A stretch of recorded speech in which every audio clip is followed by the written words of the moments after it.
There's a conversation nobody wants to have about relationships. We're told to forgive everything, to always give second chances, that love conquers all. But here's the truth. Some actions destroy relationships so completely that forgiveness becomes self-destruction. Some behaviors are so toxic that accepting them means losing yourself piece by piece. Today we're talking about the unforgivable acts that some people commit in relationships, the ones that should be immediate deal breakers, no matter how much you think you love them. Let me be clear from the start. This isn't about hate or promoting conflict. This is about recognizing when someone's behavior has crossed lines that shouldn't be crossed. When patterns of manipulation, deception, and disrespect become so entrenched that staying means sacrificing your dignity, your mental health, and your future. Because here's what nobody tells you. Forgiveness without change is just enabling abuse. The first unforgivable act is systematic lying. And I'm not talking about surprise party lies or protecting feelings. I'm talking about the person who lies about where they are, who they're with, what they're spending money on. The person who creates alternate realities and expects you to live in them. Once someone establishes that lying to you is acceptable, they've decided your reality doesn't matter. I had a client whose partner lied about everything. Small things at first. The price of purchases, where they went after work, who they were texting. He thought these were harmless white lies until he discovered she'd been hiding $30,000 in credit card debt, had a second phone for dating apps, and was telling her friends he was abusive to explain why she was never home. The lying wasn't the disease. It was the symptom of someone who saw him as an obstacle to manipulate, not a partner to respect. Here's the pattern with chronic liars. They start small to test your boundaries. They lie about the coffee costing $3 when it was $7. You don't call it out because it seems petty. Now they know you'll accept lies. Next, it's working late when they're at happy hour. Then it's just friends with someone they're emotionally involved with. Each lie you accept teaches them your trust is worthless. The second unforgivable act is public humiliation disguised as humour. You know exactly what I'm talking about. The person who tells embarrassing stories about you at parties, who mocks your interests in front of friends, who undermines your authority with your children. Oh, don't ask him about finances, he can barely balance a checkbook. She's trying to get in shape again, let's see how long this lasts. They're not being funny, they're establishing dominance by destroying your reputation. This behaviour is particularly insidious because when you object, you're too sensitive or can't take a joke. But jokes are supposed to be funny for everyone, including the subject. When someone consistently makes you the punchline, they're not expressing humour, they're expressing contempt. And contempt is the #1 predictor of relationship failure. Once someone views you with contempt, the relationship is already over. I counselled a man whose wife would mock him constantly. In private, she'd criticise his career, his hobbies, his appearance. In public, she'd share his failures as funny stories. At family dinners, she'd interrupt him to correct his stories, roll her eyes at his opinions, and apologise to others for his quirks.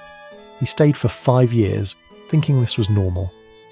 By the time he left, he needed 2 years of therapy just to believe his own thoughts had value again. The third unforgivable act is emotional manipulation and blackmail. This is the person who threatens suicide if you leave, who cries to win arguments, who uses your love as a weapon against you. If you loved me, you would. A real man would. I guess I'm just not pretty enough for you. These aren't expressions of feeling. They're calculated attacks designed to make you responsible for their emotions. Manipulators are emotional terrorists. They take your compassion hostage and demand ransom in the form of compliance. They know exactly which buttons to push because they've spent months or years studying your weaknesses. Your fear of abandonment, your need to be seen as good, your desire to protect, all become tools in their arsenal. Here's a truth bomb. Someone who truly loves you would never use your love against you. They wouldn't weaponize your vulnerabilities. They wouldn't make you responsible for their happiness. Real love wants you to be free to choose it, not trapped by guilt, fear, or obligation. If someone's primary relationship tool is manipulation, they don't love you. They love controlling you. The fourth unforgivable act is boundary violation presented as intimacy. This is the person who goes through your phone while you sleep, who shows up at your workplace unannounced to check on you, who interrogates you about every conversation, every friendship, every moment you're not together. They'll frame this as caring, as being so in love they can't help themselves. But it's not love, it's ownership. Privacy isn't about having something to hide. It's about maintaining individual identity within a relationship. When someone violates your boundaries, they're saying your autonomy doesn't matter. They're saying you don't deserve the basic respect of being treated as a separate person, with your own thoughts, feelings, and experiences. I've seen people install tracking apps on their partner's phone for safety. Check bank statements line by line, demanding explanations. Show up at guys' nights or girls' nights because they missed you too much. This isn't romance, it's surveillance. And once surveillance becomes normalized in a relationship, you're no longer partners, you're prisoner and warden. The fifth unforgivable act is physical aggression of any kind. And before anyone says, but men are stronger, abuse is abuse, regardless of who's delivering it. A slap, a push, throwing objects, punching walls, destroying property. These aren't expressions of anger, they're expressions of dominance. They're saying, I will use force to control you. Here's what's particularly dangerous about physical aggression. It always escalates. The push becomes a shove. The shove becomes a slap. The slap becomes a punch. And each act of violence that's forgiven teaches the aggressor that violence works, that you'll stay, that you'll forgive, that your safety is less important than their anger. I knew someone whose partner would get physical when drinking, started with aggressive gestures, moved to throwing things, eventually became direct physical attacks. Each time there were apologies, tears, promises to change. But here's the thing about people who use violence. They only do it to people they think won't leave. They don't hit their boss when angry. They don't throw things at police officers. They can control it. They choose not to with you. The sixth unforgivable act is financial exploitation and control.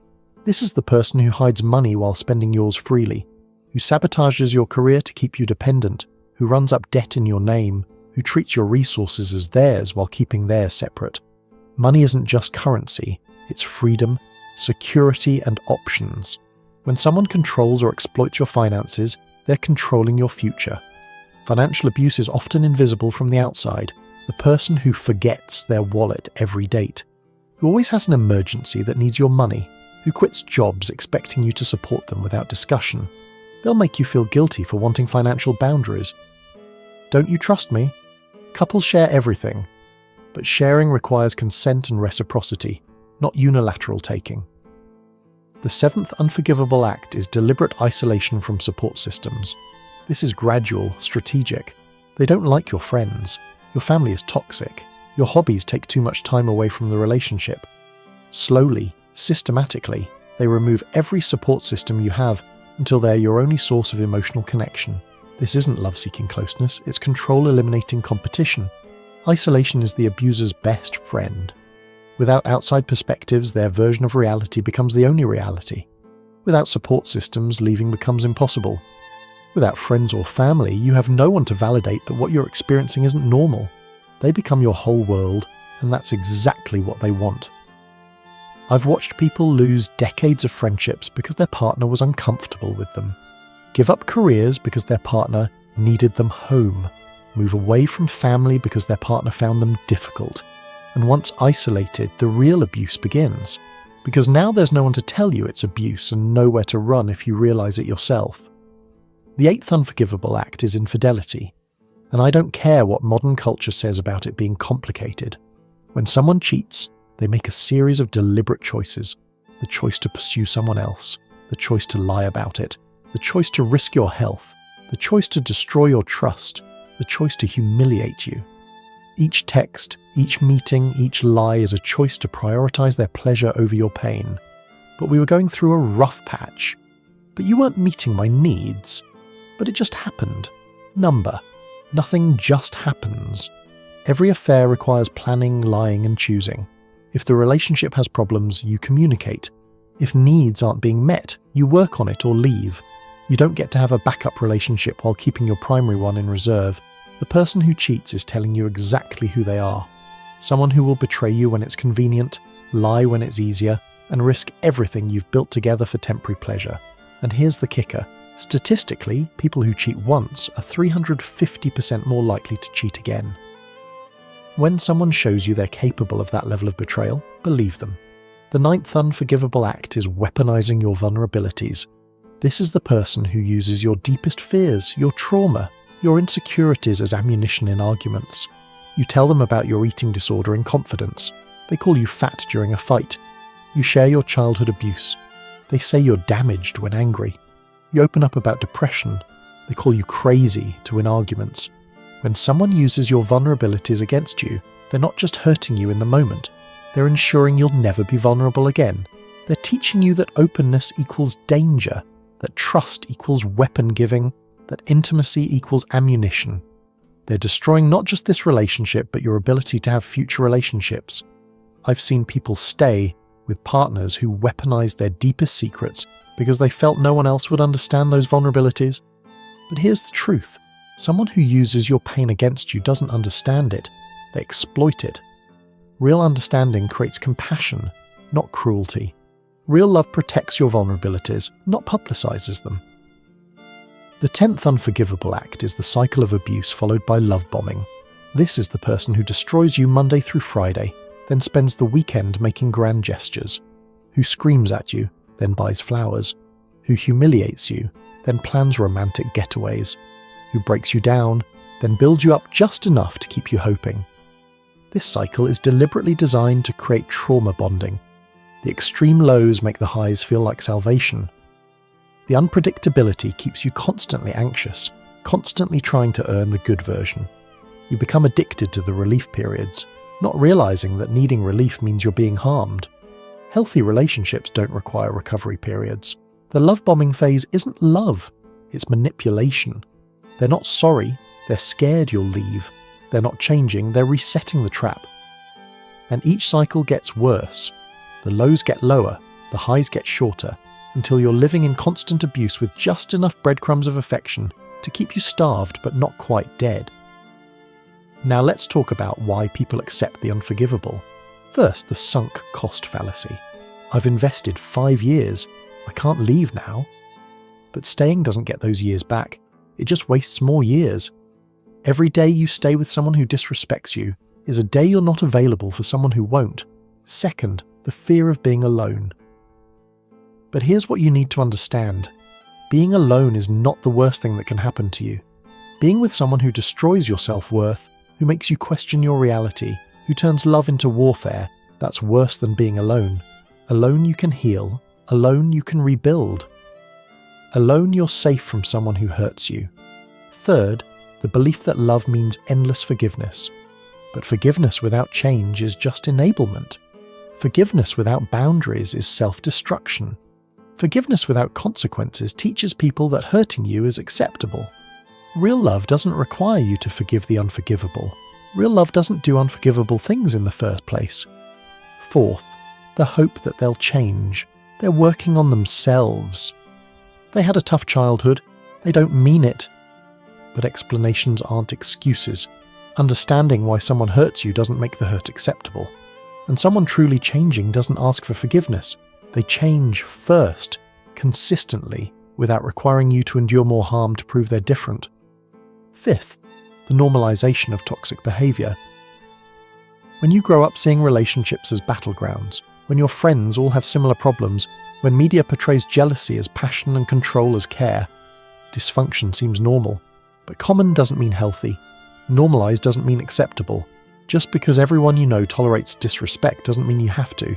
Here's what healthy relationships actually look like so you can recognize the contrast. Healthy partners disagree without disrespect. They have boundaries without surveillance. They have individual identities without secrecy. They support without controlling. They communicate without manipulating. They love without conditions or threats. In healthy relationships, trust is given and maintained, not demanded and violated. Respect is baseline, not earned through suffering. Love is shown through consistent action, not grand gestures after harm. Problems are solved together, not created by one and endured by the other. Growth is mutual, not one person constantly forgiving while the other constantly offends. If you're reading this and recognizing your relationship, here's what you need to know. It's not your fault that someone chose to treat you badly. Their behavior is about their character, not your worth. You cannot love someone into being better. You cannot forgive someone into respecting you. You cannot sacrifice enough to make someone value you. Leaving isn't giving up. It's choosing yourself. It's not failure. It's recognition that some things cannot be fixed. It's not weakness. It takes incredible strength to walk away from someone you love because you love yourself more. And you should love yourself more than you love someone who hurts you. The consequences of staying with someone who commits these unforgivable acts go beyond the relationship. Your children learn that this is what love looks like. Your friends lose respect for your judgment.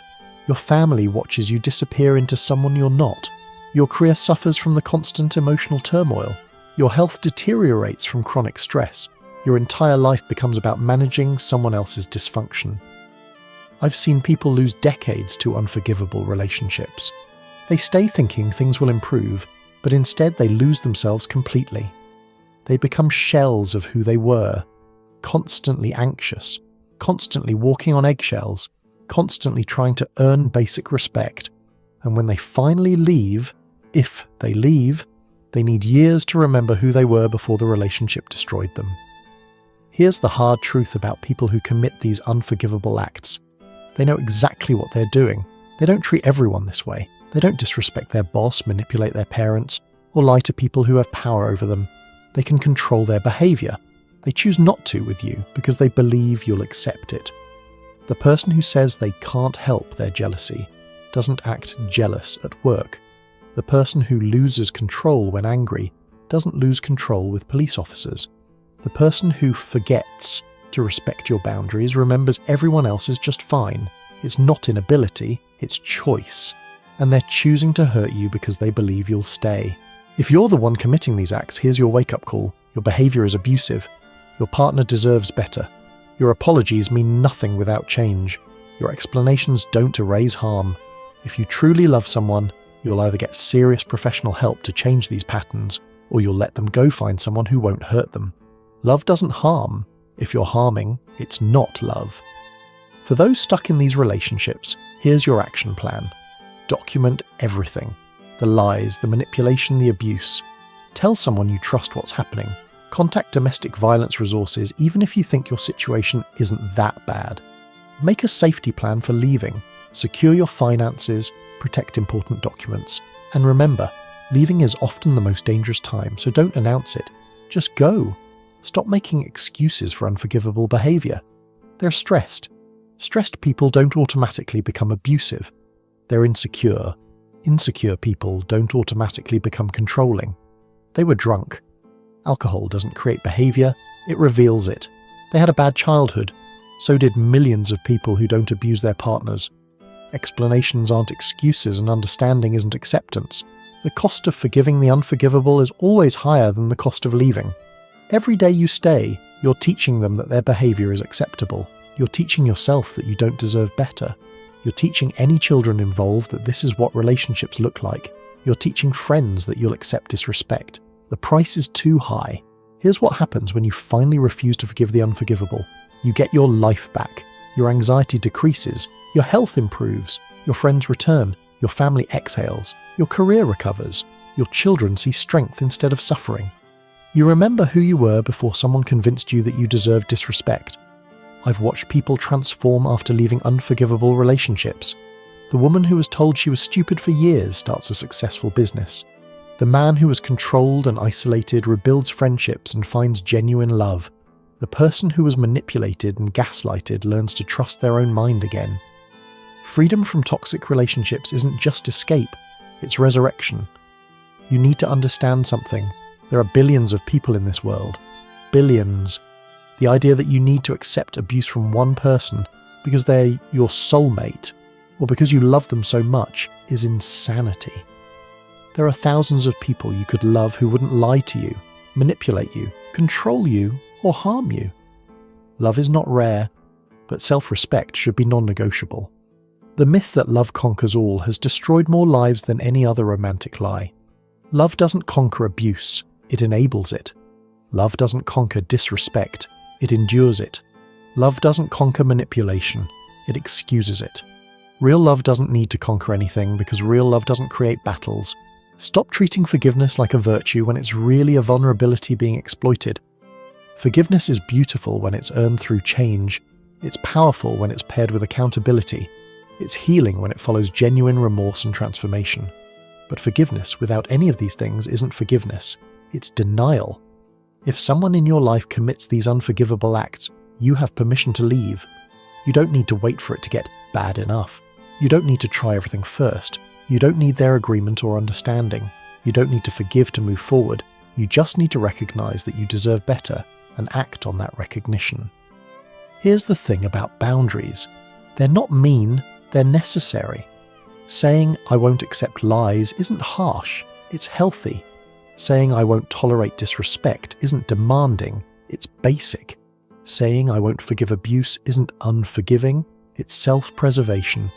Boundaries aren't about controlling others, they're about protecting yourself. The world will try to convince you that unconditional love means unconditional acceptance of behavior.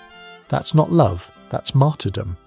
Real love has conditions: respect, honesty, safety, trust. Without these conditions, it's not love, it's exploitation wearing love's costume. Don't be fooled by the outfit. Every relationship has problems, but not every problem is forgivable. Everyone makes mistakes, but not every mistake is acceptable. Everyone deserves compassion, but not everyone deserves access to you. Everyone can change, but not everyone will. And you're not required to wait around to find out which category someone falls into. If you take nothing else from this, take this. You deserve a relationship where respect is standard, not earned through suffering. Where love is shown through consistent care, not apologies after harm. Where trust is maintained, not repeatedly broken and demanded back. Where you feel safe, valued, and genuinely loved, not despite who you are, but because of who you are. The unforgivable acts we've discussed aren't mistakes or misunderstandings, they're choices. Choices to harm, to deceive, to control, to exploit. And when someone makes these choices repeatedly, they're telling you exactly who they are. Believe them, don't forgive them, leave them. Because your life is too valuable to waste on someone who treats it as disposable. Stop asking, how can I make this work? And start asking, why am I accepting this? Stop wondering when will they change, and start recognizing this is who they are. Stop thinking, but I love them, and start remembering, but they don't love me. Not really, not healthily, not acceptably. You get one life. One. You don't get these years back, you don't get a do-over. Every day you spend with someone who commits unforgivable acts against you is a day you're not available for real love, real respect, real partnership. Every moment you waste forgiving the unforgivable is a moment you could be healing, growing, thriving with someone who would never require such forgiveness. The strongest thing you can do isn't to endure abuse, it's to refuse it. The bravest thing you can do isn't to stay and fight, it's to leave and thrive. The most loving thing you can do, for yourself, for any children involved, for your future, isn't to forgive the unforgivable, it's to free yourself from anyone who would ask you to. I want to hear from you. What patterns have you recognized? What boundaries have you realized you need to set? What unforgivable acts have you been forgiving? Share your insights in the comments, not to shame anyone, but to help others recognize these patterns. Sometimes seeing someone else describe your exact situation is the wake-up call you need to finally say, enough. Remember, leaving isn't giving up on love. It's giving up on accepting less than love. It's not closing your heart. It's opening it to the possibility of being truly loved. It's not failure. It's the first step towards success in finding what you actually deserve. The unforgivable doesn't deserve forgiveness, and you don't deserve to live with the unforgivable.